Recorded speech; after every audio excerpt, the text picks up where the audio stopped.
أعوذ بالله من الشيطان الرجيم بسم الله الرحمن الرحيم والصلاة والسلام على سيدنا محمد وعلى آله وصحبه أجمعين والسلام عليكم ورحمة الله وبركاته. Frères et sœurs, assalamu alaikum wa rahmatullahi wa barakatuh. J'espère que vous allez tous et toutes bien.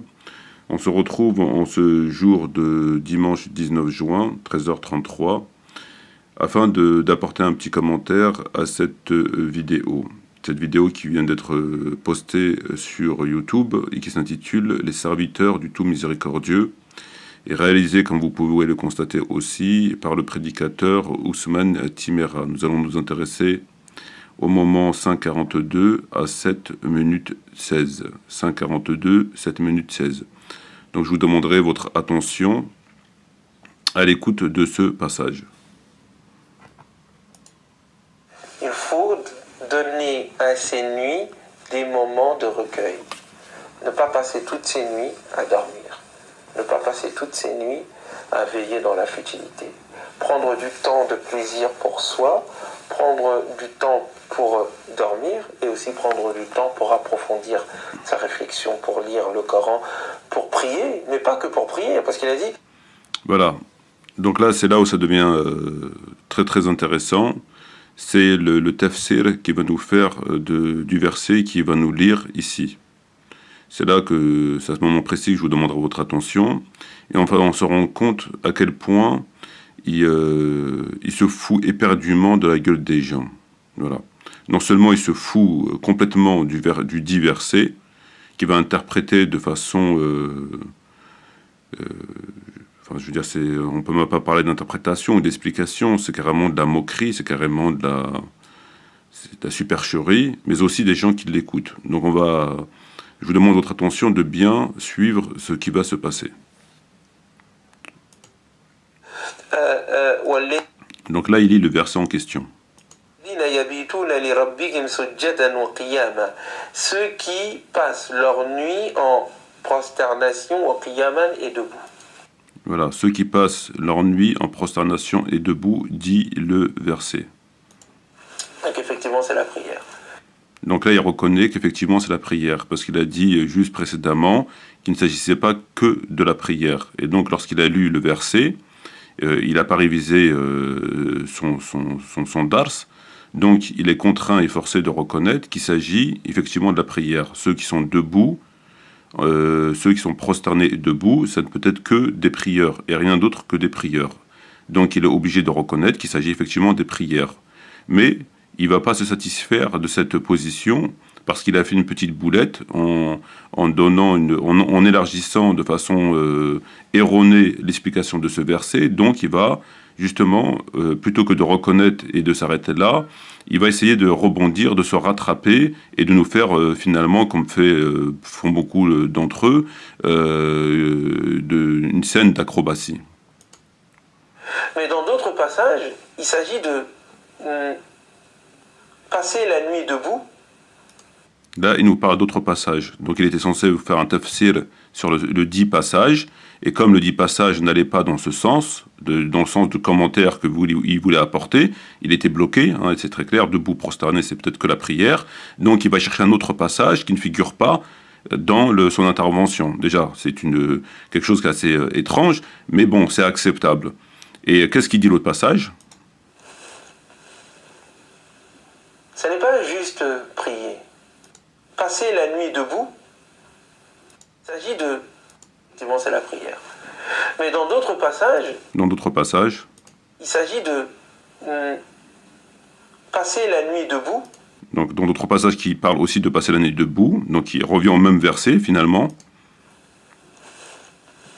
Et là, il est bloqué. Vous avez vu comment il a fait ? Là, il passe la nuit debout, mais il ne sait pas comment faire quoi debout. Il ne sait pas. Donc, il rappelle d'autres passages, en disant qu'il y a d'autres passages qui parlent de passer la nuit debout. Donc là aussi, ces passages parlent forcément de la prière.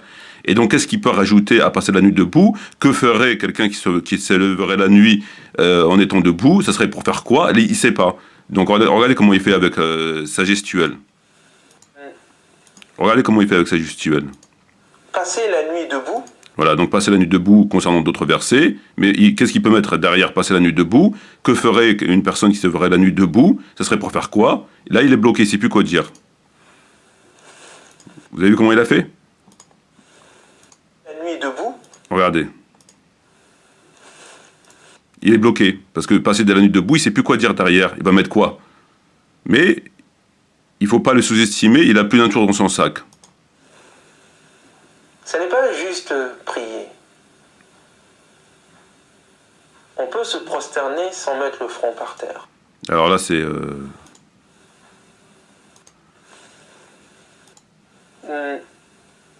Passer la nuit debout. Ouais. Il est bloqué, donc il ne sait pas quoi dire. Parce que même les autres versets disent la même chose. Ce n'est pas juste prier. Ah, donc maintenant on peut passer la nuit debout, mais c'est pas juste pour prier. Donc quelqu'un qui se leverait et qui viendrait adorer Dieu, mais debout, ça serait pour faire quoi? Ça serait pour servir de borne, de relais, je sais pas, tu vois ton père, ta mère, ton frère ou ta sœur en pleine nuit, dans la pénombre en étant debout, figé, mais sans être en prière, c'est inquiétant. Donc là, il va complètement délirer, là. On peut se prosterner sans mettre le front par terre. Oui, on peut se prosterner sans mettre le front par terre. Ouais, enfin, tu peux surtout te prosterner sans mettre le front par terre. Parce que prosternation, ça veut forcément dire que lorsqu'on se prosterne, c'est de poser le front par terre. C'est la définition même de la prosternation. Mais pour Ousmane Timéra, on peut se prosterner sans mettre le front par terre. Oui, en faisant le pommier, par exemple. Tu fais Qiyam el-Layl en faisant le pommier. On peut rester debout sans rester physiquement debout. On peut aussi rester debout sans être physiquement debout. On peut rester aussi assis tout en étant debout. Tout en étant debout, on peut être allongé, etc. Voilà. Il faut veiller la nuit, une partie de la nuit, à se prosterner plein d'humilité envers le divin, à rester debout, plein d'éveil et de conscience quant à la spiritualité, à la lecture. Quelqu'un qui passe ses nuits à lire, il rentre dans cette catégorie. Celui qui passe son temps à prier, il rentre dans cette catégorie. Celui qui passe son temps à veiller sur ses enfants, quand ils sont malades, il rentre dans cette catégorie. En tous les cas, la nuit, pour lui, n'est pas un moment de sommeil seulement, c'est un moment d'éveil, dans les deux sens du terme. Voilà, donc il conclut en fait, comme il s'est embrouillé, il a élargi le tafsir de ce verset, qui parlait très clairement, ceux qui passent la nuit debout et prosternés, ça ne parlait que du prieur, et que du prieur, uniquement du prieur. Donc, qu'est-ce qu'il a fait comme il s'est embrouillé? Il a élargi l'explication de ce verset en disant, ceux qui se lèvent la nuit pour s'occuper de leurs enfants, ils rentrent dans cette catégorie du verset. Ce verset s'applique pour eux. Le verset du prieur, ceux qui passent debout leur nuit debout en étant prosternés, s'applique aussi pour la personne qui va se lever pour ses enfants, qui va s'occuper de ses enfants malades. Il l'a élargi de façon, ça en devient réellement pathétique. Et alors qu'en réalité, évidemment que non. Mais il s'est embrouillé. Donc il s'est permis de... Voilà. Et c'est ce monsieur qui nous dit qu'il ne faut pas écouter les tafassirs. Il ne faut pas suivre les tafassirs des grands savants. Ni celui de Shafi'i, ni celui de Malik, ni celui de Tabari, ni celui de... Il ne faut pas suivre. Mais lui, il nous fait un tafsir, pour le monde particulier, il faut quand même le reconnaître. Venir nous dire que en étant debout, le verset qui parle de ceux qui sont debout et en prosternation, s'applique aussi à la dame qui se lève pour s'occuper de ses enfants malades. C'est quand même tiré par les cheveux, il faut quand même le reconnaître. C'est quand même tiré par les cheveux. Mais en fait, il s'est embrouillé. Il s'est tellement embrouillé qu'il a cherché une issue de secours, mais il n'en a pas trouvé. Parce que on va réécouter ce passage pour terminer, pour bien analyser ce que je vous ai dit. Voilà. Ces nuits, des moments de recueil. Ne pas passer toutes ces nuits à dormir. Ne pas passer toutes ces nuits à veiller dans la futilité. Prendre du temps de plaisir pour soi, prendre du temps pour dormir et aussi prendre du temps pour approfondir sa réflexion, pour lire le Coran, pour prier, mais pas que pour prier, parce qu'il a dit... Voilà, pour prier, mais pas que pour prier. Donc il est censé apporter une preuve de ce qu'il dit. وَالَّذِينَ يَبِيتُونَ لِرَبِّهِمْ سُجَّدًا وَقِيَامًا. Voilà, ceux qui adorent leur Seigneur en étant prosternés, en étant debout. Donc c'est forcément la prière. Donc là, ils se rendent compte qu'il a fait une boulette.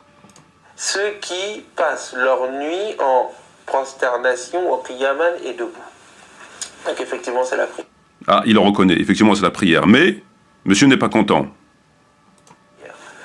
Mais dans d'autres passages, Appel à d'autres passages qui n'ont rien à voir avec le passage qui était censé servir de référence. Déjà, c'est pas très régulier, mais c'est pas grave. il s'agit de